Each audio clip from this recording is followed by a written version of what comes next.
여기 가격 시점은 2015년 4월 3일, 그 건물은 보존 등기일 2008년 5월 13일 날 지어진 건물이고요.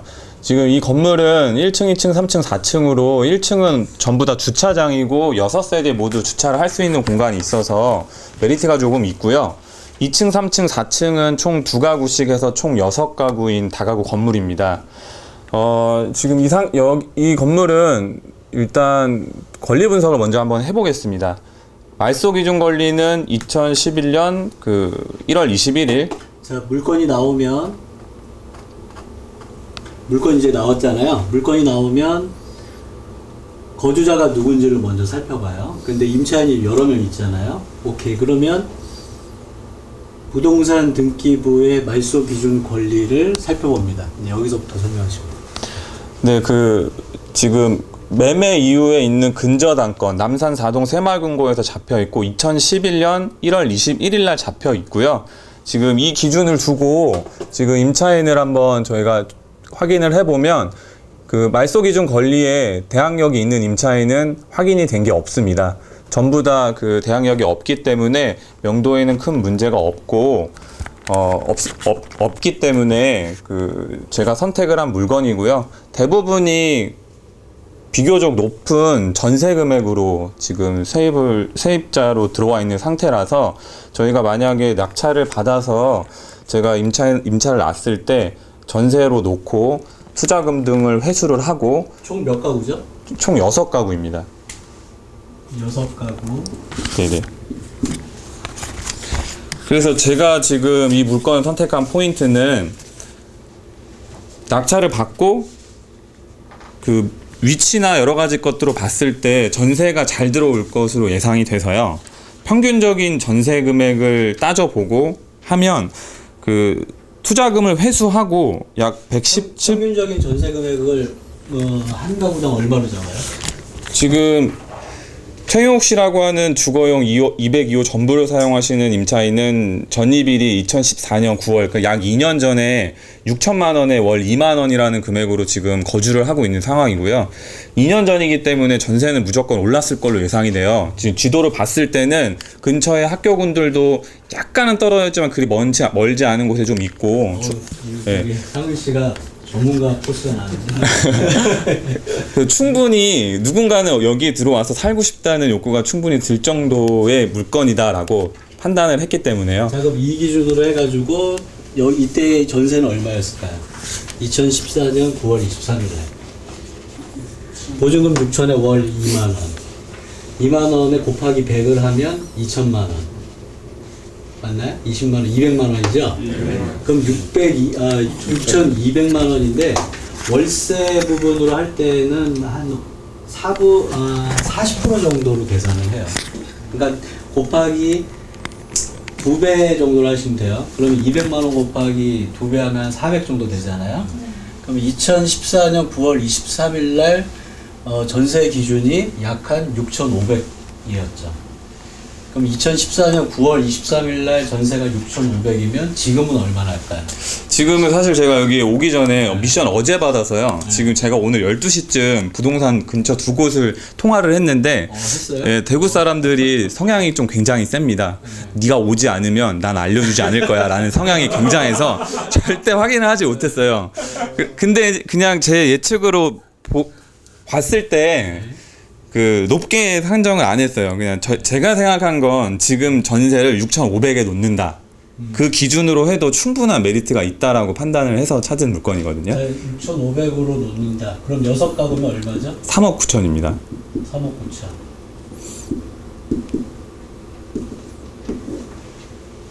다가구, 이건 이제 다가구에 들어가거든요. 맞나요? 다세대입니까? 다가구입니다. 다가구네요. 다세대하고 다가구는 차이를 알죠? 네. 그죠? 다세대는 저기 물건 주소별로 등기가 나오는 거고, 다가구는 하나의 등기만 나오는 거고, 다가구나 다세대나 임대를 놓는 거는 똑같아요. 소유권에 대한 이전 부분이니까. 그럼 지금 부분에서 이 다가구에 대한 전세는 매매가의 몇 프로일까요, 보통? 매매가에. 우리 역으로 이제 추산하는 겁니다. 매매가를. 70%. 얼마나? 70% 정도. 맞아요. 70%. 그러면은 보수적으로 2014년 9월 기준으로 해서 6,500만 원 전세에 2014년 9월 13일 날 매매 가격이 70%라는 거죠. 6,500 나누기 70%한 거 얼마죠? 9,285만 원입니다. 9,300만 원. 매매가가 9,300이라는 거예요. 그럼 여기에 6가구죠. 9,300 곱하기 6가구 하면 얼마예요? 5억 5,800. 5억 5,800.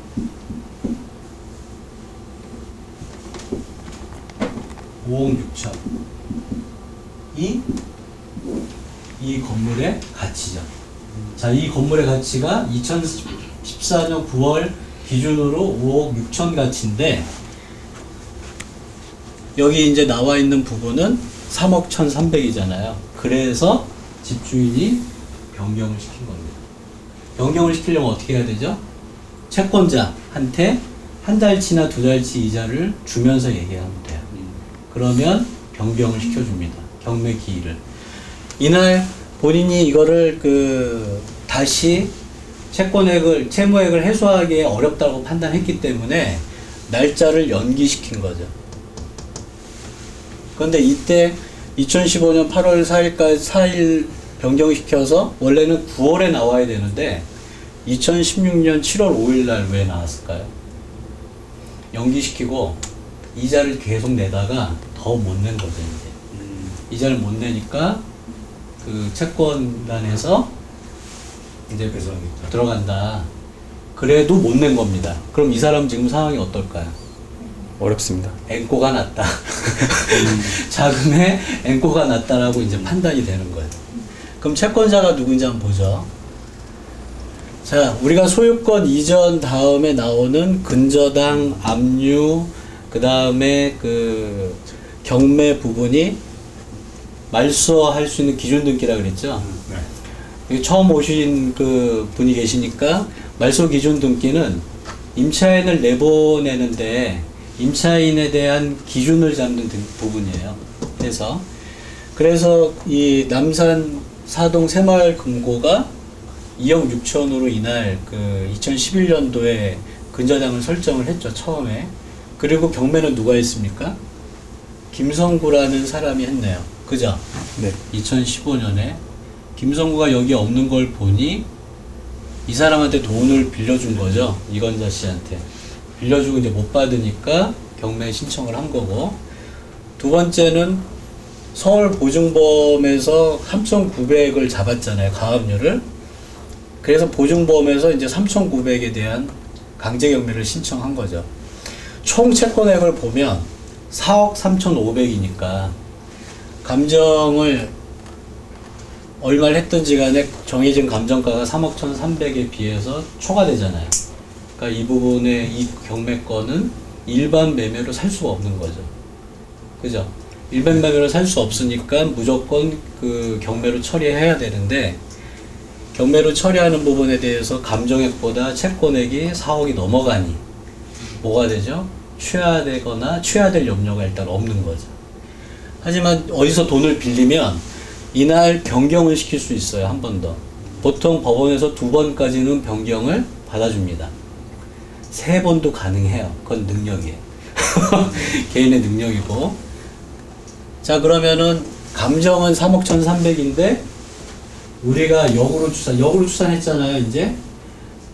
역으로 추산한 노멀한 가격이 5억 6천. 언제? 2014년 9월 기준으로. 그러면은 이 부분이 그때보다 올랐을까요? 떨어졌을까요? 올랐습니다. 당연히 올랐겠죠, 뭐. 단 얼마라도. 그럼 적어도 6억 이상이라는 거죠, 이게. 그러면은 이 물건을 분석한 사람들, 투자하는 사람들이라면은 비호수가 그래서 높은 겁니다. 1910회. 지방이었어요. 대구에서 1910회 비호수라는 건 무조건 요번에 들어온다라는 거예요. 10명 이상. 10명 이상. 10명 이상 들어옵니다. 무조건. 그러면 이제 안에 우리가 이제 근저당 설정일이 2011년 1월 21일 날 근저당을 설정을 해서 임차인에 대해서 전입신고가 이거보다 빠른 임차인이 한 명도 없잖아요. 한 명 있죠. 누구요? 2009년에 그 전입신고한 사람. 자, 그러면 2009년에 전입신고한 사람은 전입은 먼저 했는데 확정일도 없고 배당 요구도 없고 금액도 없어요. 어떤 사람이죠? 전입신고만 한 사람. 그리고 이게 오래됐기 때문에 여기에 살지 않는 사람. 그죠? 그러면 나머지 2013년 7월 24일 날 전입한 곽경미 씨는 보증금이 3천인데 얼마를 배당받을까요? 우리 배당받는 것도 했잖아요. 그죠? 어떻게 계산해요? 2011년 1월 21일 기준으로 해서 대구를 보는 거죠. 뭐를? 이 사람이 보는 주택임대차 보호법을 보는 거예요. 그러면 여기에서 2010년, 13년 이 사이잖아요. 서울특별시는 아니고 대구가 수도권 정비계획에 따른 과밀 억제권역도 아니죠. 과밀 억제권역은 서울과 인천, 그 다음에 경기에 해당이 돼요. 그러면은 대구는 광역시죠. 여기 있죠. 광역시. 광역시는 뭐죠? 최고 5,500만 원까지의 보증금을 썼을 때 1,900만 원까지는 배당해 주겠다라는 거죠. 그럼 우리가 5,500만 원이 넘는 부분이 밑에 있는지를 봐요. 3,000만 원이니까 해당이 되죠. 얼마 배당받아요? 1,900만 원 배당받는 거죠. 1,900만 원 배당받으니까 어때요? 명도하기 쉬워요. 이 사람 5,000이죠. 딱 걸렸죠. 5,500. 이 사람도 배당을 받고 1,900만 원까지 배당을 받으니까 명도하기가 쉽죠. 참고로 이제 명도는 전 소유자나 전 임차인이 이사하는 걸 명도라고 합니다. 용어로. 그 이 사람은 포기했으니까 아예 관계가 없고, 이 사람은 뭐죠? 6천만 원이죠. 딱 안 걸리죠. 6천만 원임에도 불구하고 전입신고만 했어요. 확정신고를 안 했고 배당은 요구했어요. 그런데 대한민국의 소액임대차 보호법은 세 가지 조건을 만족을 해야 됩니다. 전입신고를 하고 확정신고를 하고 배당 요구를 해줘야 돼요. 그런데 두 가지 조건을 만족을 했는데 확정일자를 신고 안 했죠. 왜 안 했을까요? 까먹어서. 몰라서. 네. 게을러서 확정신고를 안 한 거죠. 설마 문제가 되랴. 문제가 됐죠. 근데 이 사람은 확정신고를 했어도 배당을 받을까요? 못 받을까요? 6천만 원이 썼기 때문에 5,500으로 썼으면 배당을 받았어요. 근데 왜 그러면은 이 사람이 전입했던 2014년 9월 23일 날 부동산 중개인이 6천만 원으로 계약을 하라고 했을까요? 왜? 수수료 받네. 집주인이 원했기 때문에. 그러면 부동산 중개인이 본인 그 사명감이 있었더라면 5,500에 월 5만 원 하면 되잖아요. 그죠? 이건 전적으로 문제가 됩니다. 근데 중개인이 이 부분에 대해 책임을 질까요, 안 질까요? 안 져요.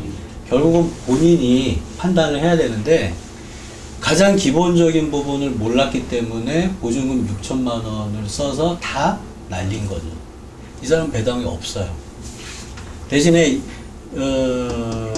이 사람은 나머지 미배당금과 부족한 배당금은 전 소유자, 현재 소유자가 누구죠? 채권자가, 채무자가 김상병 씨한테 요구를 하면 되는데 이것도 막지 못했는데 이 부분을 요구를 해봐야 그럼 민사로 가거든요. 민사는 돈이 없으면 갚지 않아도 됩니다. 민사는. 그래서 결론적으로 보증금을 다 날리게 되는 거죠. 그럼 우리는 임대차 부분은 다 분석이 끝났잖아요. 오케이. 그럼 이제 이 부분이 좋다라는 가정하에 좋습니까? 좋습니다. 네. 물건 조사를 했으니까 이 부분에 대해서 자 그러면은 이 물건의 현장 확인을 보죠. 현장 사진이에요. 이건가요? 네. 이 물건이죠. 네. 괜찮죠? 3억이면 서울에 아파트 한 채 못 사잖아요. 물론 경매는 사잖아요. 하지만 그 3억이라는 돈을 갖고 여기에는 임대를 받을 수 있는 얼마요? 월 전세로 3억 9천, 가치로 5억 6천짜리를 3억 수준, 3억대 매입을 한다는 건 굉장한 메리트가 있는 거죠.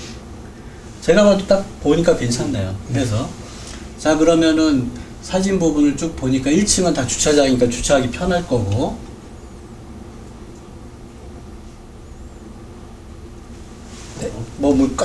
깔끔하네요. 한층에 두 가구. 네. 네, 맞습니다. 한 층에 2가구씩 해서 2, 3, 4에서 6가구 총. 많이 크네.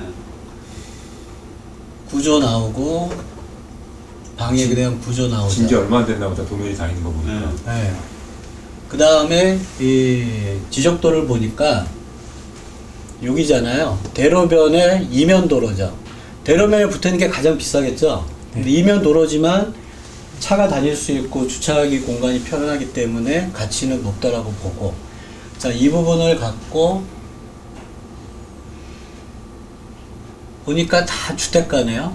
여기 보고 위 전자지도 부분으로 한번 볼까요? 볼 필요 없겠네. 다 주택가예요. 그래서 사실은 이런 부분에 대해 이 주택가이기 때문에 대지에 대한 성질을 보면 2종 일반 주거지역이죠. 아까 대로변에 붙어 있었으면 3종이나 상업지로 들어갈 텐데 2종으로 들어가서 괜찮아요. 2종 부분에서 토지에 대한 부분을